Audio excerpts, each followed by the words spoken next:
Sports Center imefika mitaa Kijitonyama na imekutana na Ismail Azizi Kada, fundi moja kati ya mawinga hatari kwa kutokea katika ardhi ya Tanzania. Bana Kada, vipi?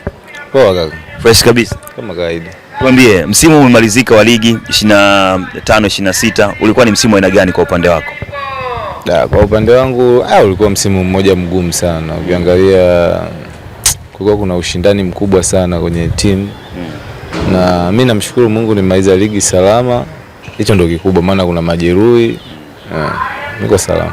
Tuambie, wakati unacheza Fountain Gate FC, mpaka dakika za mwishoni ligi iko ukingoni, kila mmoja akiangalia msimamo, akiangalia ratiba jinsi ilivyo, anaona kama tusipoangalia tunarudi chini huku. Kwako ilikuwa ina pressure kiasi gani? Kusema ukweli ilikuwa na pressure kubwa, kwa sababu sisi tunaenda mechi ya mwisho. Tulikuwa tuelewi tunacheza playoff au tunashuka au tunabaki. Kwa hiyo pressure ilikuwa kubwa, yani tulikuwa tukikaa na washikaji zangu kule, yani tukikaa hivi, yani tunaona kabisa hii ligi ya mwaka huu kweli ligi. Kwa hiyo yani kitu ambacho kilikuwa kizuri ligi ya mwaka huu, isipokuwa timu moja tu ndio ilionekana imeshuka mapema. Bila timu nyingine zilikuwa bado hadi kuelekea mechi ya mwisho. Kwa hiyo nafikiri hicho kitu kilikuwa kinaniumiza sana kichwa. Lakini huo si ndio ushindani sasa wa ligi? Yaani ukijaribu kutazama mpaka mechi za mwisho, mpaka mechi ya mwisho kabisa haijaonyesha nani anashuka, si ndio ushindani halisi wa ligi? Ndio tofauti. Hapana, huo ndio ushindani mzuri na inapendeza kuwa hivyo, kwa sababu hata sisi wachezaji ujue sometimes ukiwa sehemu ambayo unaona uendi mbele wala ushuki chini, hata akili inakuwa imerelax. Sasa hususan kwa sisi wachezaji wengi wa Kitanzania tupo hivi. Kwa hiyo nafikiri kwamba ligi ilivyokuwa mwaka huu, isipokuwa hiyo timu moja nilokuambia, kwa nafikiri ni ushindani tu mzuri, na ningependa hata mwakani ingekuwa hivyo, ingekuwa vizuri sana ligi inayoanza. Tuambie Azizi, kutoka Azam FC, kwa sababu kila mmoja anapataja Azam FC kama maisha bora, yani maisha fresh, kwenda kupiga timu za mkoani. Kwako mara ya kwanza ulivyo move kutoka Azam kwenda timu nyingine ambazo ziko nje ya Dar es Salaam, kwako ilikuwa na tafsiri gani? Kwa sababu baada ya hapo ulikuwa pia JKT. Utofauti upo, yani nikisema kwamba hamna utofauti nitakuwa nadanganya. Utofauti upo, siwezi mkubwa, utofauti upo, ni mkubwa, ila ni mchezaji mwenyewe akili yako jinsi unavyoiweka. Yani utofauti upo kuanzia maslahi, sehemu za kulala, kuishi, kula ni tofauti. Hizo timu tatu za juu tofauti na hizi timu nyingine. Kwa hiyo kwanza akili yako kama iko strong huwezi kuperform. Kwa hiyo kwangu mimi haikuwa ugumu, kwa sababu nilitoka huko kwenye timu kama hizi. Kwa hiyo kwenye kurudi akili yangu iliwahi sana. That's why nikawa hivi. Labda ndio maana wengine wakishatoka vilabu vya Kariakoo, Azam kule, wakifika vilabu vya kawaida hivi vya chini wana lose mapema. Ni sababu? Hiyo sababu. Kuna wachezaji wengine wanapenda kucheza Dar, kuna mtu mwingine, yani ni hivyo, yani mtu mwingine tu anapenda kucheza timu za mjini. Kwa hiyo nafikiri sasa mtu akitoka hizo timu kubwa, ndio maana nimekwambia hapo, kama akili yake haijakaa sawa akaja kwenye hizi timu za kawaida hawezi kuwa sawa, kwa sababu huku kuna vitu vidogo ambavyo vinaweza vikafanya hata wewe ukatoka mchezoni, yani naweza nikakwambia tofauti, yani sio kwamba vipo, ila tofauti na hizo timu Simba, Yanga, Azam, tofauti. Maana hata breakfast asubuhi nini hata huku unapata, unadhani huku unywe chai? Ipo, unakula, haiwezi kuwa sana chai, yani chai inaweza ikawa sawa, ila kuna vitu vidogo vile, yani sijui nikueleze kama nini, yani labda utaalamu zaidi, labda wa kiufundi, mazoezi na nini, vifaa. Sasa vifaa viwezi vikakufanya mchezaji usiperform. Vifaa viwezi, ila tu kuna vitu vidogo, yani unajua zile timu kidogo ziko vizuri. Kwa watu wanaenda kwa muda, mkisema mnaondoka muda fulani, unaondoka muda fulani. Bwana umechelewa mazoezi, watu waongei na wewe. Kwa hiyo huku pia yani ni hivyo yani. Sawa, tubaki hapo Fountain Gate. Umecheza na vijana pale Fountain Gate ambao ukiangalia vipaji vinakuwa, vijana wengine wamefanya vizuri kwenye Serengeti Boys kule kwenye AFCON, mwatazama mmecheza nao pale mazoezi. Ukitazama Fountain Gate na vile ambavyo wamekuwa na karia kukuza vijana, ulijifunza nini kupitia hicho?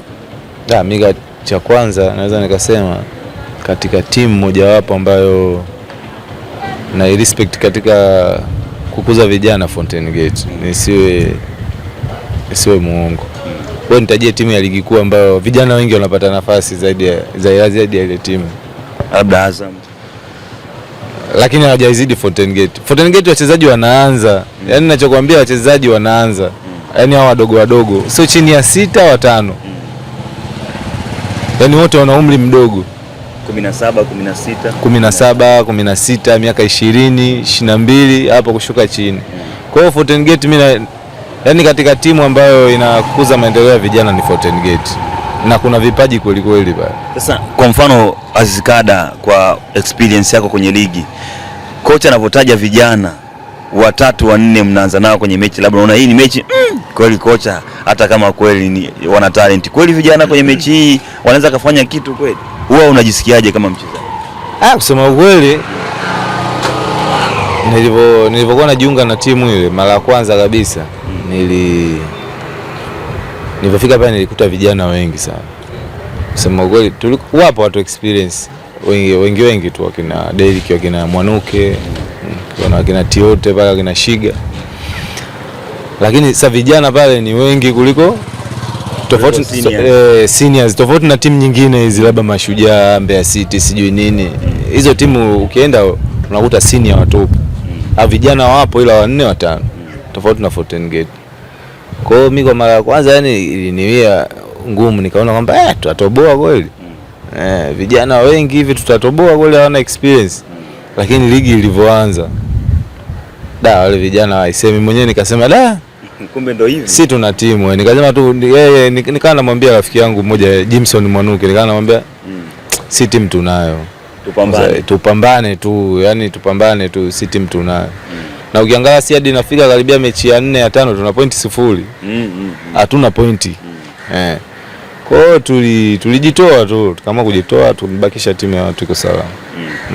Pale umecheza na bwana mdogo anaitwa Issa Bushiri, Chuga Boy. Ni dogo wa aina gani? Ukimwangalia nafasi anaocheza, position na wewe pia unaicheza position hizo, mbavu za kulia za kushoto zote unapiga. Ni kijana ambaye ni wa aina gani, unaweza kumtafsiri vipi? Chuga bahati nzuri ni mtu ambaye yani mtu wangu wa karibu sana. Hata alikopo tukiwa kambini huko. Ni anapenda sana kujifunza. Yani anapenda sana kujifunza, akipata kitu yani akitaka kufanya kitu anakuja kukwambia, brother, hivi inakuaje? Hivi na hivi na hivi. Yani ni mtu ambaye anapenda kujifunza muda wote. Na dogo fulani ambaye ana kipaji kikubwa sana. Kikubwa mno. Hajaje kushauri bana, brother, niende wapi? Maana offers zimekuwa nyingi. Haija kufikia. Hayo hajawahi. Hajakushiriki. Mimi mwenyewe nasikia kama wewe unavyosikia. Lakini nisikia dogo alikuwa kwenda si Ulaya agent kule. Sasa yani wewe kama ni mtu wako wa karibu, siwezi kumwambia bana dogo, sikiliza, usiache nafasi ya Ulaya bana. Mimi hizi timu nazijua hizi. Hujamwambia hicho kitu au mjagusiana chochote? Sasa ujue hata ushauri una kikomo. Unamshauri mtu lakini usivuke mpaka, kwa sababu ana management yake. Na hicho ndo ninachomaanisha. Kwamba mimi tu naweza nikamwambia dogo nenda sehemu fulani, lakini angalia hivi na hivi, lakini management yake ndio inaamua kila kitu, hata mimi nikifanya vipi. Kwa hiyo kifupi mimi natambua kwamba dogo ana kipaji kikubwa, na mimi ninavyoamini, sijui labda mimi ninavyoamini yule dogo popote anacheza. Bwana wewe. Kweli. Hata Kariakoo anacheza yule. Mimi namuamini sana. Na hizi mechi kubwa hizi za watu wa Kariakoo mmepepeta kweli kweli. Wewe huku yeye kule. Mmepepeta sana. Ingawa mimi nilikuwa nacheza nyuma striker, lakini yeye dogo anacheza. Mimi namuamini sana, anacheza timu yoyote anacheza. Sina shaka na yeye. Kwa hata pale Jangwani anapotajwa kuna mtu asicheze sasa, kwani wanaocheza wakoje? Hapa Jangwani pagumu bana Azizi. Pressure ni kubwa, anasema pressure sana, afu mtoto mdogo pressure. Labda yani kitu kimoja labda ujue zile timu labda kitachomhukumu labda ni labda pressure ya mashabiki.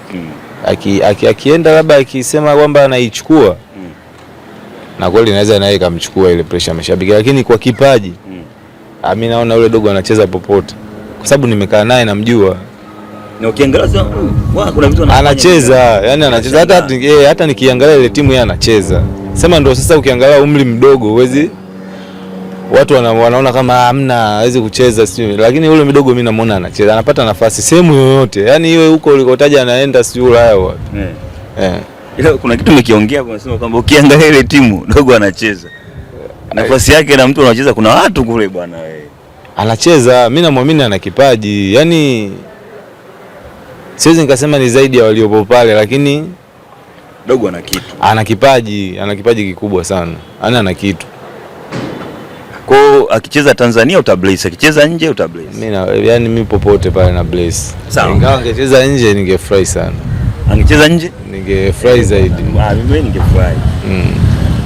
Kwa mfano mimi mwenyewe natamani kumuona Aziz Ki leo akicheza nje. Natamani. Yani leo nicheze nje? Mimi utaniona hapa Tanzania. Hakuna ofa ya nje? Ofa ya nje zipo, lakini kuna stage fulani ikifika unaona kabisa ukienda nje yani unapoteza muda. Hapa kuna pesa. Ligi ya Tanzania of course ina hela sasa hivi. Ligi kubwa ina pesa zipo hapa. Pesa hapa unazipata. Ila sio kama za Ulaya. Tusidanganyane, sijui pesa kama za Ulaya. Lakini kiafrika hapa pesa ipo. Pesa ipo Tanzania. Nyingi tu. Hivi Azizi, tetesi zako zinaelezwa una mikataba 3 unatembea nayo, uko nayo nyumbani. Yaani hujajua ni upi ushike uache upi. Mikataba 3 unatembea nayo.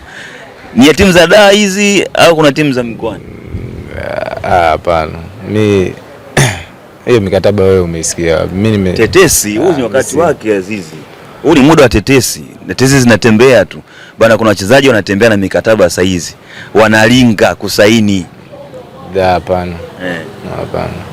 Nataka ofa, mnapima maji kwamba huyu kaweka hii, huyu kaweka hii kaweka hii. Tuambie. Sasa sio kupima maji, yani kwamba yani ujue mchezaji, nataka nikwambie kitu kimoja. Akienda yani mfano yani ukisema kupima maji, mimi nikiona sehemu inanifaa na rizika naenda au maslahi. Mimi naangalia kucheza na maslahi. Lakini maslahi yawe juu zaidi, kwa sababu kucheza mimi sinaenda kupambana. Nitacheza tu. Na wewe wewe unachukua nafasi. Ndio nakwambia maslahi yawe, mimi maslahi yawe kwanza. Hivi pale Kariakoo hakuna ofa yote kwenye hizi timu mbili? Mimi bwana usijui. Nimekuta unasema mikataba pale. Hamna, sijui, sio mkataba, gazeti. Ilikuwa gazeti? Basi ni kubwa. Maana na peji 1, 2, 3. Ana peji nyingi sana. Hamna gazeti ile. Ilikuwa gazeti. Tuambie, tutakuona Fountain Gate au itakavyokuwa?